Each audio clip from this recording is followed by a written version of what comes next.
Then we also have um,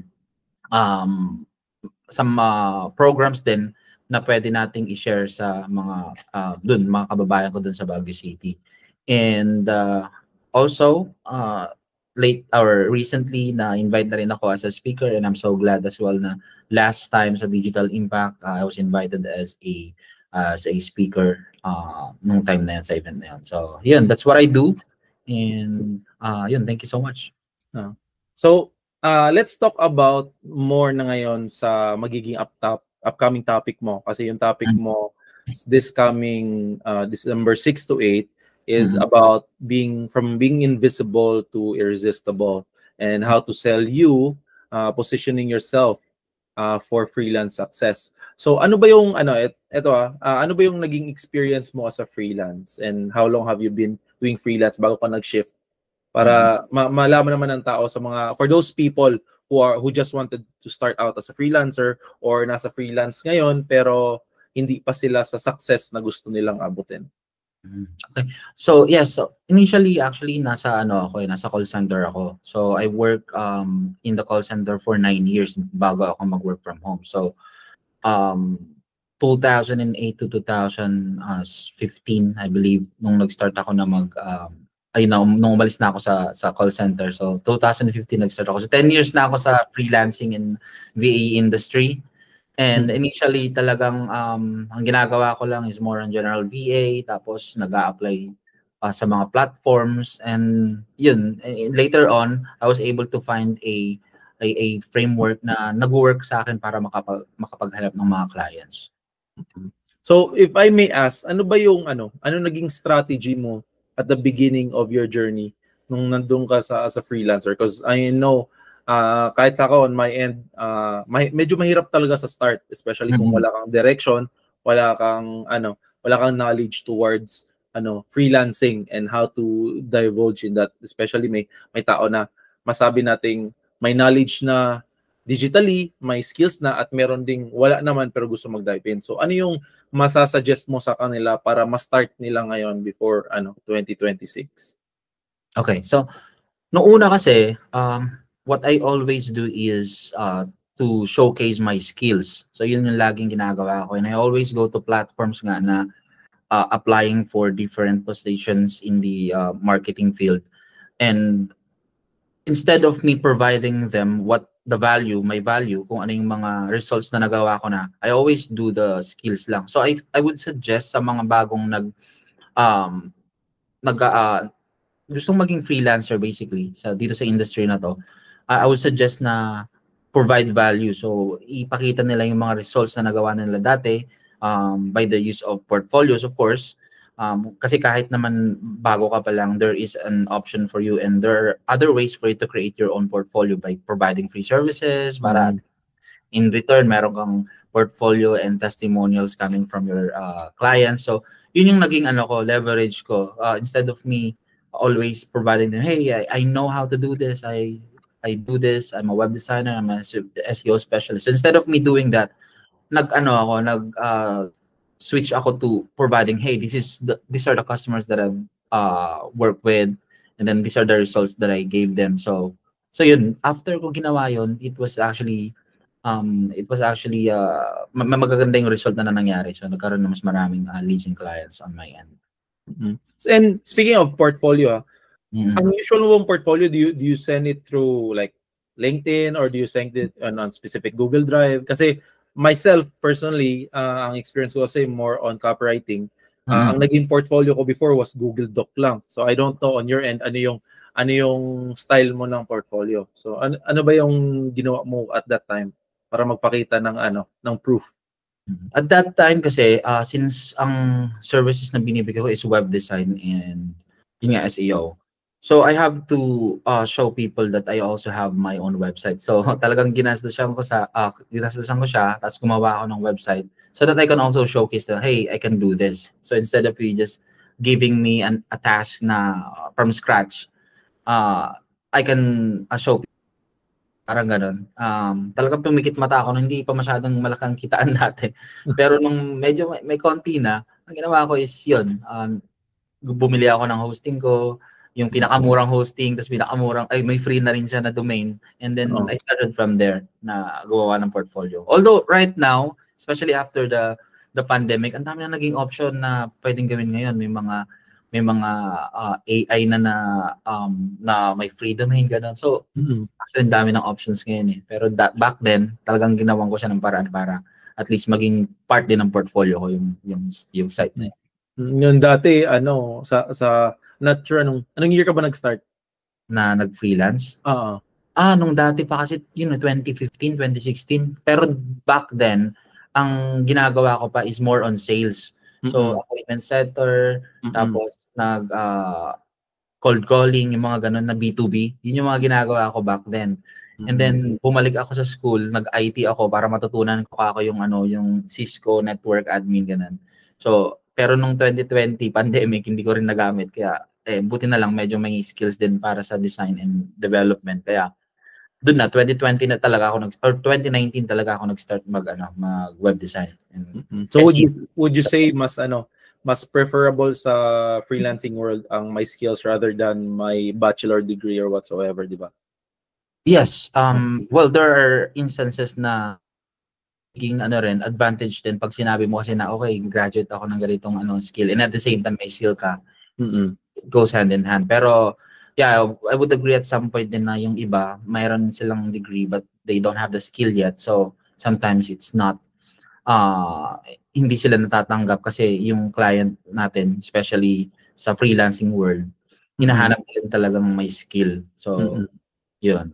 Yun nga. And yun nga, speaking of which, kung 2015 ka nag-start kasi ako 2019, at that time talaga wala ka masyadong reference eh. I mean, right now, ang dami mo nang pwedeng gawing template, pwede mo nang pagbasehan na ay ito yung working right now and you could always get some form of insight. Dun sa panahon nun, you really have to recreate it on your own, then somehow test it sa market. Kasi I myself, dati wala pa masyadong writing eh, na parang related to direct response copywriting. Tapos yung mga emails, hirap pa maghanap ng templates ayos. Kung sa website dati, ganun din eh. And iba yung layout ng templating ngayon sa websites compared before. Hindi siya ikaw talaga yung kusang hahanap ng isa-isang website. Ay, parang pwede to sa sa niche na to, ay pwede to sa client ko. So, ngayon, with that being said, kung bago ka ang freelancer, would you rather let them niche down and focus on one specific target audience, or mas magandang marami silang kunin na clients at the beginning? Okay lang. So yun, we're talking about freelancing, we're talking about digital marketing. Sa mga hindi nakakaalam, oy, thank you, Hazel. Hindi ko nakita yung comment mo ngayon lang. Hello from Surigao City. Na-miss ko na yung Surigao. Nandun lang ako for 3 days and really want to explore more of Surigao. But yeah, we're right here again, sharing insights, sharing knowledges with Chris and himself para naman mas marami kayong matutunan at marami kayong makukuha before 2026 nga naman. Because everything is evolving, everything is adapting na in the digital world, mga businesses, mga freelancers, and of course, ito ngayon as guest speakers. Balik tayo sa usapan. So, with that being said sa freelancing, kung bago ka ba, do you think it's better to niche down and focus on one thing muna or have multiple services at the beginning if you're a new freelancer? Medyo case-to-case basis kasi yan. Kasi i-base ko na lang sa experience ko. So sa experience ko, ang ginawa ko kasi talagang nag-offer ako ng maraming services pero nasa iisang industry siya or nasa iisang skill. So for example, it's more on creative and content marketing yung nangyari sa akin. Doon pa lang sa field na yon meron ng creative graphic design, meron yung email marketing na rin doon, sa SEO, saka content, video editing. So meron nandun na lahat din, marami na rin. So instead of me doing sales, tapos biglang mag-creative ako, so hindi ko ginawa yon. So Pero at the same time, maraming services pa rin yung in-offer ko hanggang sa nakita ko yung mas gusto kong gawin, which is yun nga ngayon is a graphic, web, and SEO. And right now, nagsuswitch ako sa full SEO. So most of my clients talaga ngayon SEO na rin. So ganun yung ginawa ko para at least malaman mo rin na yun yung, okay, at least may alam ako dito. So I always say na, yun nga, I'm a jack of all trades, pero I'm a master of one. Parang ganun yung mantra. Pero at your time before, did it take you a lot of like months or even years para makita yung yung parang nagiging hilig mo, like ano yung skills na finocus mo? Or you after a few quick tries and like engagement sa clients, na decide ka, ay, ito yung that's for me, that's the direction I want to go through? It didn't happen that way sa akin eh. Ang nangyari kasi sa akin, parang kumbaga nagkaroon ako ng struggle kung paano makakuha ng client with the web design web design skills and services. And then yun yung naging advantage ng SEO. So kailangan ko siyang matutunan para magkaroon ako ng mas maraming clients. At saka mas magiging unique yung skill ko. So instead of just having one skill na web designer ka lang, pinasaan ko siya ng pagiging SEO in order for me to provide a better value in terms of dun sa marketing or creative marketing services na binibigay ko. So I think yun yung hindi siya one day or overnight process na ito yung gusto ko talaga, sabi ko. So parang finormulate ko rin siya na ito yung magiging services ko. Parang ganon. Yun nangyari. Na over time kasi you learn from your mistakes and then you also learn from what you did well. So kaya what you do well, you keep it, and then yung sa mga mistake mo, correct mo para at least mas maganda sa next na ng mga clients mo. So parang ganoon yung nangyari hanggang actually until now hinuhone ko pa rin yung services na yon. And I think on our end, constantly learning pa naman din talaga tayo, because how the digital world is evolving right now, sobrang daming innovations, sobrang daming software and other apps na lumalabas na pwedeng mas speed up yung process, pero meron pa rin naman tayong parang own system na ginaguide natin. Tapos of course, hinihimay-himay lang natin kung anong pwedeng ma-add niya na bago. So I totally understand on your end. It's never been the same for especially as a freelancer before, na always kapag may something new, you have to adapt and be aware of it talaga. Yeah. So now kasi AI. So it's time to jump rin dun sa trend na yun kasi siya paakyat na yung AI talaga. So kung papahuli ka, wala.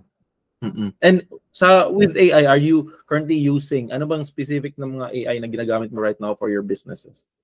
So right now sa mga clients ko, gumagamit ako ng ChatGPT, Gemini, Perplexity, tapos yung Claude AI ginagamit ko rin. And yung minsan pag sa design, ginagamit ko na rin yung mga ibang design AI tools like Relume.ai para mas mabilisan yung paggawa ng design. And yung sa sa Lovable, yun, mga ganun yung ginagamit ko ng mga AI as of the moment. Ano bang kasi for those people na hindi masyadong knowledgeable about AI, kasi na-mention mo yung ChatGPT, Claude, Perplexity, kasi I myself ginagamit ko din naman yung Claude at ChatGPT. Specifically on my end, ang Claude mas gusto ko siya more on creative writing. ChatGPT medyo hasa siya in research, and of course you can create your own your custom GPTs, and sa Claude meron na din naman Claude projects. Pero kung i-compare mo yung three, ano ba yung main parang task na nakakatulong with Claude, with ChatGPT, and Perplexity? Kasi I know Perplexity right now meron ding Comet, bago lang din yun, parang browser nila. So yun, sa side mo ngayon, ano ba yun, paano mo ba di-differentiate yung tatlong yun? So for me right now, since ang madalas kong ginagamit talaga is ChatGPT, kasi nga parang doon na ako natuto, gumawa na rin ako ng GPT ko doon para sa processes ko ng paggawa ng mga page content brief and also yung sa site structure. So parang yung level of info na ibibigay na, for example si Gemini, para sa akin parang maganda yung binibigay niya na result na pagdating sa mga research din kasi di ba since Google connected to Google pero si ChatGPT pagdating naman sa mga processes, and then yung nga yung pagka gumawa ka ng sarili mong GPT that's coming from different APIs na nilagay mo doon. Ang ganda rin ng result na ibibigay sa iyo, especially doon sa process mo. And then si Perplexity, actually 2 months ko pa lang siya ginagamit, and okay din yung yung pagbibigay niya ng data in terms of yung sa templating. Okay din siya. So all in all, okay silang lahat, pero most of the time talaga na ginagamit ko, since hasang-hasa na rin tayo lahat doon, kahit nga yung mga elementary gamit yung ChatGPT, di ba? So yun yung madalas na mas na nagagamit ko talaga. Oo nga, believe na ako sa generation ngayon kasi kung dati, kung nag-aaral ka, like meron kang parang research na thesis, at hirap na hirap ka pa magkuha ng reference, kuha ng saan manggagaling yung research mo. Pero ngayon with ChatGPT, with Claude, ang dali na lang maghanap talaga, and you are able to create essays, any type of writing, type of research in a few minutes or a few hours na lang talaga. So yun, it's the developing in the span of I think 3 years yung ChatGPT. Sobrang bilis lang. And imagine how the world is going to evolve in another 3 years na naman ulit. So sobrang laki ng development talaga with AI. Kaya ito yung pinupush din namin with people in the freelancing world, and of course here sa Digital Impact Philippines, you really have to innovate. You really have to how you create impact, mag-change din into how you adapt sa mga tools mo na ginagamit online. And with that being said, since ito mga Filipino people naman din ang gusto natin mag-extend help with the freelancers and everything, do you think right now ang Filipinos globally are still competing with people outside in terms of prices, in terms of delivering value? Saan ba tayo sa opinion mo we are at with the digital market industry? Actually right now may mga nakikita ako na medyo alarming na yung ginagawa nila sa pricing. Medyo bumababa yung pricing natin. Although depende pa rin sa value mo yon, but since maraming nag-switch na coming from corporate to freelance, medyo nagkakaroon na ng competition pagdating sa pricing. And hindi lang competition within co-Filipinos, LATAM is also na rin, umaariwa na rin sila pagdating sa sa freelancing. So meron na rin, instead of yung competition natin is from other Asian countries, nagiging part na rin yung South America na na competition natin in terms of freelancing. So talagang lumalaki siya. So kailangan ngayon ang gawin mo is magkaroon talaga ng magandang result sa mga existing clients mo, get great testimonials, and then create a good case study para yun yung may showcase mo sa mga future clients mo. At least you can keep charging the prices that you are charging or even higher. So para ganun yung nangyayari. That's definitely true, and naniniwala din ako dyan kasi nga right now everybody is, dahil nga dun sa COVID recently, ang dami na nag-shift ng digital, ang dami nang natutong gumamit ng Zoom. Kung dati yung word na Zoom hindi mo pa masabi ano ba yung ibig sabihin nun, ngayon alam na ng tao, they are able to comprehend and understand the purpose and use. And yun nga, if you're really wanting to beat yung lowering of prices, kasi alam mo talaga with AI and with the market solely saturating, really have to deliver a lot of value, and of course yun nga, case studies, testimonials. Kung may masabing maganda ang client mo, wag mong kalimutan i-screenshot, wag mong kalimutan i-record if pwede, kasi yun nga, proof really brings a big amplifier sa ino-offer mo. So ano ba yung mga na napansin mo na common mistakes, or usual, like for you, ano ba yung mga mistakes mo na tingin mong hindi mo makalimutan but also help you throughout your journey from freelancing to having your business right now?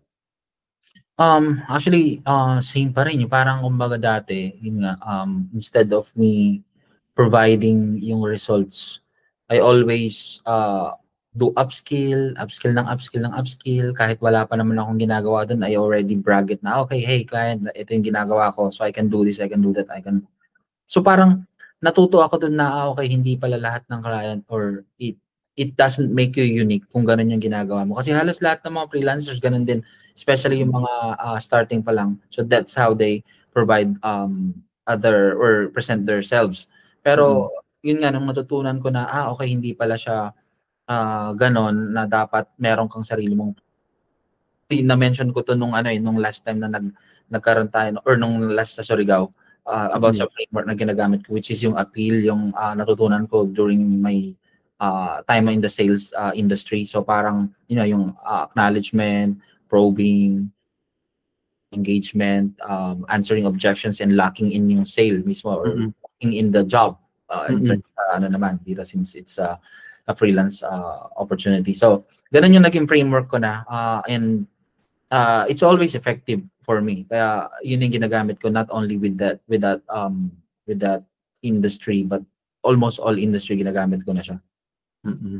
So ayun, you guys heard it from Chris about the adapting of freelancing, paano siya nag-start, and how he's innovating with all the new things here with AI and the digital marketing industry.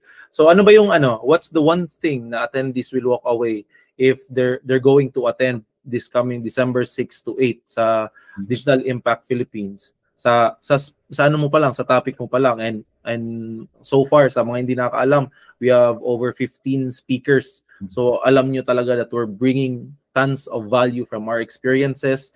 May isa pa doon na over 50 years of business experiences. So you know that when you're gonna go inside the conference, marami kang matutunan. So on your end, Chris, ano ba yung isa na mawo-walk away nila from your talk?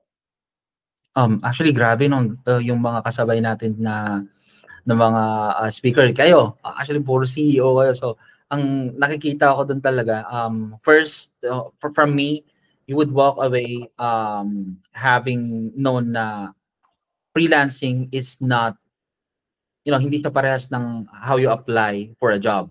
So there's gonna be a different way to approach on how to generate your own lead, qualify your own lead, and how to do outreach na rin at the same time para makakuha ka ng mga clients mo without going to different platforms like Upwork, online jobs. So at least yun, mga ganun yung pwede nilang matutunan sa topic ko at that time.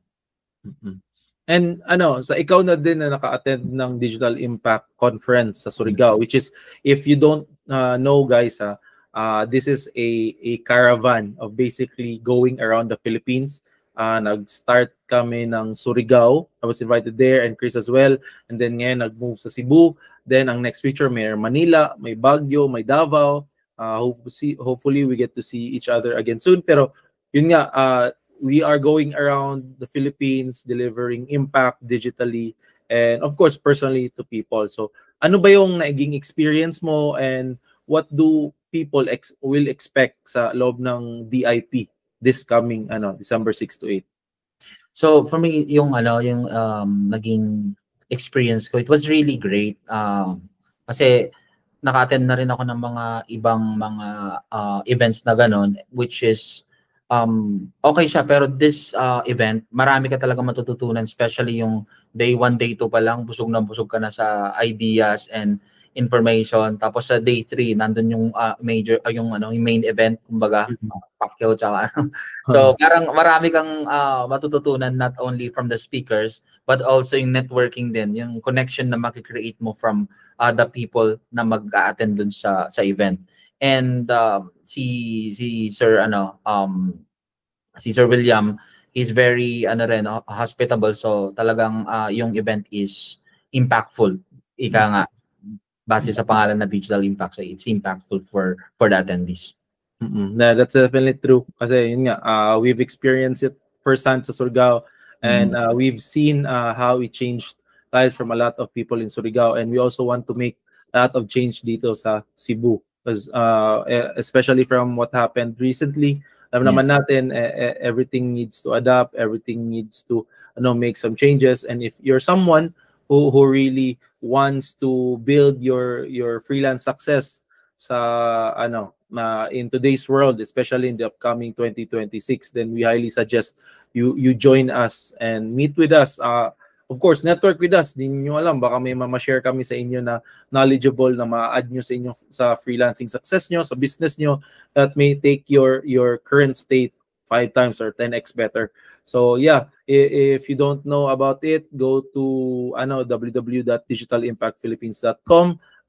It's December 6 to 8 sa Waterfront Hotel here in Cebu. So with that being said, thank you so much, Chris, for having this time to share your experience. Kasi nga, we've talked a lot sa Surigao, and we will deliver more and share a lot more dito sa Cebu. So thank you so much for being with us tonight. Okay, thank you so much then for having me again. See you on December para sa another impactful Digital Impact Philippines to 2025. So, okay guys, so December 6 to 8, kita-kits tayo with Chris, Raffles, and with other 15 speakers that will share their insights and their knowledge towards the innovating world digitally. So yeah, see you and hope to get to meet other speakers there. Kung you have more questions or knowledge, feel free to message us sa Facebook page. Feel free to contact us through the website as well. So thank you so much and have a great night.